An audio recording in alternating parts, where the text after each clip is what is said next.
Hello guys, मैं doctor Navneeta Bhatia आप सभी का स्वागत करती हूं अपने YouTube channel the simplified Hindi में। आज एक नई वीडियो के साथ आप लोगों के सामने हूं। मेरी आज की वीडियो का टॉपिक है नागार्जुन द्वारा रचित कक्षा 10वीं की कविता ये दंत्रित मुस्कान और फसल के प्रश्न उत्तर। आज मैं आपको इन दोनों इसमें केवल मैं दंत्रित मुस्कान के ही प्रश्न उत्तर लेकर आई हूँ और फसल कविता के जो प्रश्न उत्तर है वो मैं अपनी अगली वीडियो में लाऊंगी। लेकिन वीडियो शुरू करने से पहले एक बात बोलूँगी कि जिन लोगों ने मेरे चैनल को सब्सक्राइब नहीं किया वो सब्सक्राइब करें और बेल आइकन के बटन को भी ज़रूर दबाइए ताकि वीडियोस मैं चाहती हूँ कि सबसे पहले आप लोगों के पास पहुँचे। तो आइए शुरू करते हैं प्रश्न उत्तर। ये दंत्रित मुस्कान। पहला प्रश्न, बच्चे की दंत्रित मुस्कान का कवि के मन पर क्या प्रभाव पड़ता है?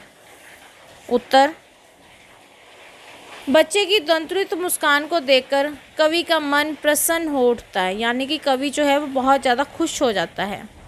उसके उदास गंभीर मन में जान आ जाती है। वो बहुत उदास हुआ बैठा था, उसके अंदर जान आ जाती है, यानी कि वो बहुत ज़्यादा खुश हो जाता है। उसे ऐसा लगता है मानो उसकी झोंपड़ी में कमल के फूल खिल रहे हों, मानो पत्थर जैसे दिल में प्यार की धारा उमड़ पड़ी हो या बबूल के पेड़ से शेफालिका के फूल झड़ने लगे हो। इसमें 3 उदाहरण दिए हैं कवि ने। कहता है कि ऐसा उसे महसूस होना शुरू होता है कि मानो उसकी जो कमल के फूल उसकी झोंपड़ी से बाहर खिलते थे वो उसकी झोंपड़ी में खिलने लगे हों, और जो पत्थर दिल इंसान है उसके मन में भी प्यार की धारा उमड़ पड़ी हो और वो बहुत कोमल मन का बन गया हो। और तीसरा एग्जाम्पल क्या दिया है कि बबूल के पेड़ से शेफालिका के फूल झड़ने लगे हों। आगे इसमें एक और प्रश्न है, क्यों? तो वो कहता है कि बच्चे की निश्चलता और पिता की ममता के कारण ही कवि मन इस तरह प्रभावित होता है, यानी कि बच्चे की ममता के कारण ही एक मनुष्य का मन जो है वो इस तरह से प्रभावित होता है। प्रश्न 2, बच्चे की मुस्कान और बड़े की मुस्कान में क्या अंतर है? यानी एक छोटा सा जो बच्चा है जब वो मुस्कुराता है और एक बड़ा बच्चा व्यक्ति जो है जब वो मुस्कुराता है तो इनमें दोनों में क्या अंतर होता है? बच्चे की मुस्कान सरल, निश्चल, भोली और निष्काम होती है। मतलब उसमें छल कपट नहीं होता, बिल्कुल सरल होती है, भोली होती है और उसमें कोई भी स्वार्थ की भावना नहीं होती। वह सहज स्वाभाविक होती है। मतलब बच्चा जो है बिल्कुल ही सहज होता है, स्वाभाविकता उसमें होती है। जबकि जो बड़े की मुस्कान है वो कुटिल होती है, अर्थपूर्ण होती है, सोची समझी, सकाम और स्वार्थ होती है। यानी बड़े की मुस्कान में स्वार्थीपन छिपा होता है, स्वार्थपन छिपा होता है। वो सोच समझकर मुस्कुराता है, जब उसको किसी से काम होता है तभी मुस्कुराता है। अर्थपूर्ण होती है, यानी कि उसमें कई बार व्यंग्य भाव भी छिपा होता है और उस मुस्कान में एक स्वार्थ की भावना हमेशा ही छिपी रहती है। वे तभी मुस्कुराते हैं जबकि वे सामने वाले में कोई रुचि रखता हो। अगर किसी मनुष्य को तो किसी सामने वाले मनुष्य से कोई काम है तो वो मुस्कुराते हैं, नहीं तो उनको देखकर वो मुंह फेर कर चले जाते हैं। वे अपनी मुस्कान को माप तोलकर किसी उद्देश्य पूरा करने के लिए, किसी को महत्व देने के लिए घटाते बढ़ाते हैं। यानी कि जहाँ पे उनको बहुत किसी से काम है तो वो अपनी अच्छी मुस्कान को लेकर उसके सामने जाते हैं, लेकिन जहाँ पर उसको किसी से कोई काम नहीं है तो वो एक सीमित मात्रा में अपनी मुस्कान को, जिसे हम कहते हैं कि स्माइल पास करके काम ख़त्म करते हैं। और जो बड़े की मुस्कान होती है उसके मन की स्वाभाविक गति ना होकर लोक व्यवहार का अंग होता है, यानी कि वो दिखावटी हंसी होती है, असल हंसी वो नहीं हंसते हैं। उनके चेहरे पर मुस्कान ही तभी आती है जब सामने वाले को देखकर उनको कुछ याद आता है। प्रश्न 3, कवि ने बच्चे की मुस्कान के सौंदर्य को किन किन बिंबों के माध्यम से व्यक्त किया है? यानी कि किस प्रकार से उसने काव्य में ऐसा क्या दिखाया है कि उसने अपने काव्य में उसके बच्चे की मुस्कान के सौंदर्य को प्रकट किया है। कवि ने बच्चे की मुस्कान के सौंदर्य को निम्नलिखित बिंबों के माध्यम से प्रकट किया है।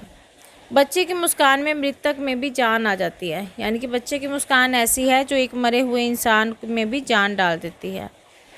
यूँ लगता है मानो झोंपड़ी में कमल के फूल खिल रहे हों, या ऐसे कि पिछले प्रश्न में भी हमने पढ़ा कि मानो ऐसा लगता है कि जो कमल के फूल झोंपड़ी से बाहर खिल रहे थे वो कवि के झोंपड़ी के अंदर खिल रहे हों, और उसे क्या लगता है मानो चट्टानें पिघलकर जल धारा बन गई हो।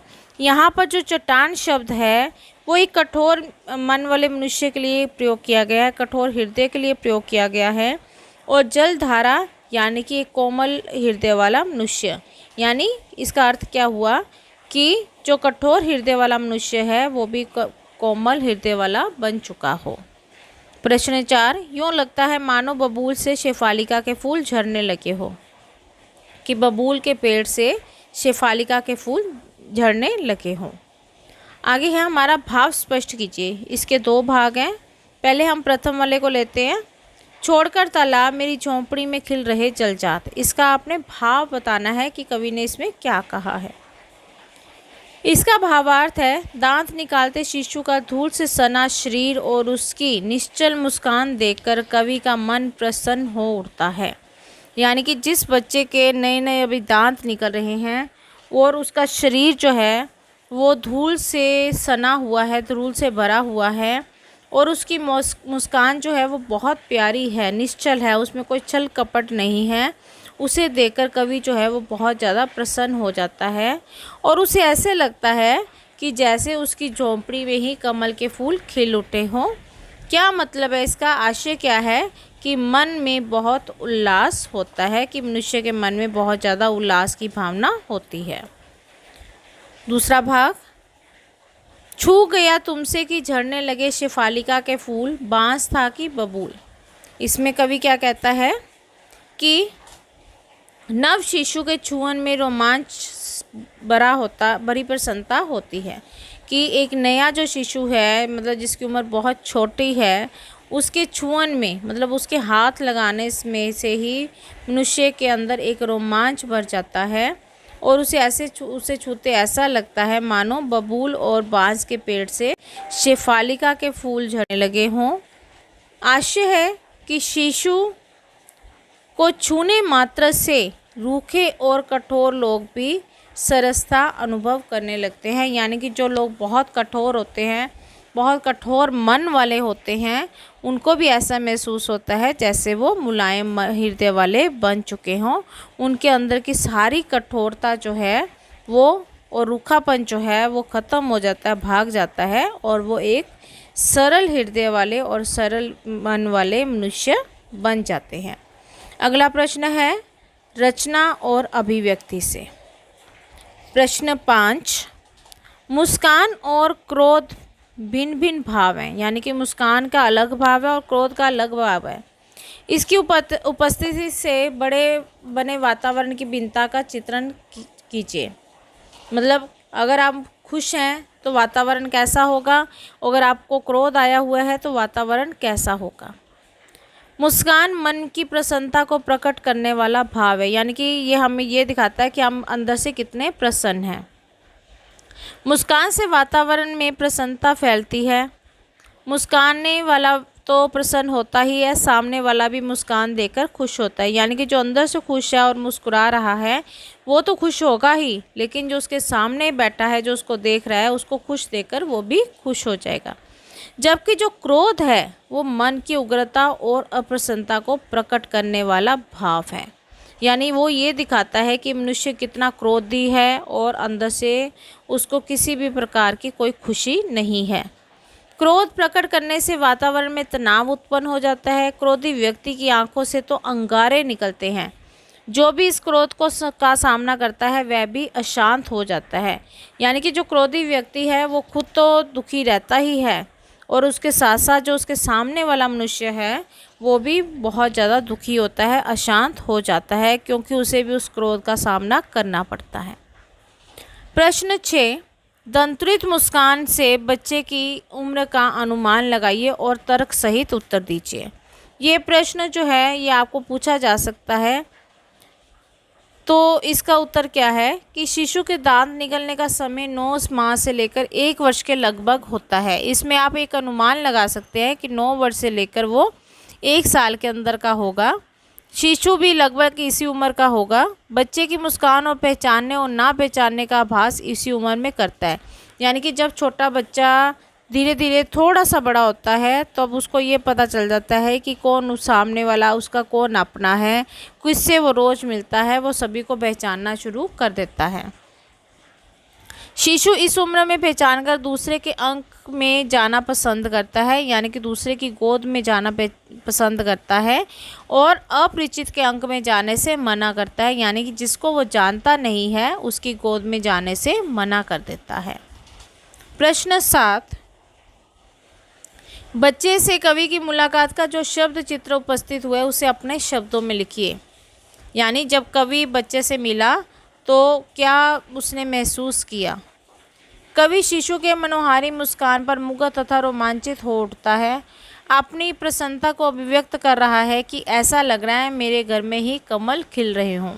यानी वो उसको देखकर बहुत खुश हो जाता है और ये दिखाता है कि उसके घर के अंदर कमल के फूल खिल रहे हैं। कवि बालक को निरंतर देख रहा है, लगातार वो बालक को देख रहा है और उसे ऐसा लगता है कि जैसे बालक भी उसे बिना पलके झपकाए देखता जा रहा है और उसे पहचानने की कोशिश कर रहा है, क्योंकि जो बालक है वो इससे पहले कवि से नहीं मिला और कवि के मन में बहुत ज़्यादा प्रेम फूट रहा है। और वो क्या कहता है कि बालक भी धन्य है और बालक की माँ भी धन्य है। वो तो कहता है कि मैं तो प्रवासी था, यानी कि इधर से उधर घूमता रहता हूँ, और तुम्हारी माँ ने ही तुम्हें मधु पर पान कराया है, गोद में खिलाया है और अपनी माँ के समीप रहते हो, और मुझे कनखियों से देखकर तुम, यानी कि तिरछी नज़रों से देखकर तुम पहचानने की कोशिश कर रहे हो। कनखियों से देखना मतलब तिरछी सी नज़रों से देखना। हम सीधे तौर पर किसी को ना देखकर कभी कभी टेढ़ी सी नज़र करके देख लेते हैं, तो उसे कहते हैं तिरछी नज़र से देखना या कनखियों से देखना। तो गाइस, ये थे हमारे दंतुरित मुस्कान कविता के प्रश्न उत्तर, जो कि नागार्जुन द्वारा रचित है। नागार्जुन द्वारा रचित एक दूसरी कविता भी है, फसल, जिसके प्रश्न उत्तर मैं अपनी अगली वीडियो में लेकर आऊँगी। आशा करती हूँ कि आपको ये वीडियो अच्छी लगेगी। अगर ऐसा है तो जल्दी से फटाफट से कमेंट्स कीजिए और चैनल को सब्सक्राइब कीजिए। एक नई वीडियो के साथ एक बार फिर से आप लोगों के सामने आऊँगी। तब तक के लिए धन्यवाद।